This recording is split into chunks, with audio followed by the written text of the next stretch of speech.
తెలంగాణలో రాజకీయ ప్రకంపనలు సృష్టించిన ఫోన్ ట్యాపింగ్ కేసు మరోసారి తెరపైకి వచ్చింది. ఈసారి సంచలన విషయాలు వెలుగులోకి వచ్చాయి.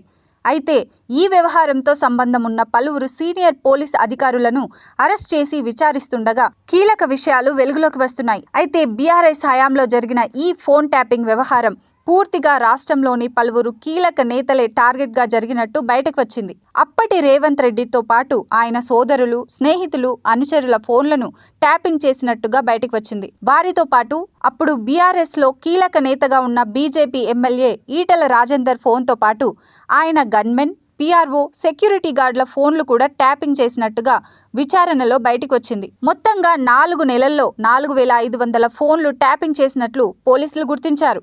అంతేకాకుండా ఫోన్ ట్యాపింగ్ బాధితుల్లో 80% పైగా ఎయిర్టెల్ కస్టమర్లే ఉన్నట్లు సమాచారం. 2023లో జరిగిన అసెంబ్లీ ఎన్నికలకు 15 రోజుల ముందు కూడా కాంగ్రెస్కు చెందిన 190 మంది ఫోన్లను ఈ కేసులో ప్రధాన నిందితుడిగా భావిస్తున్న ప్రణీత్ రావు ట్యాప్ చేయించినట్లుగా తెలుస్తోంది. అయితే కాంగ్రెస్ పార్టీ గెలిచిన తర్వాత ట్యాప్ చేసిన 340 జీబీకి చెందిన సమాచారాన్ని ప్రణీత్ రావు ధ్వంసం చేసినట్లు వెలుగులోకి వచ్చింది.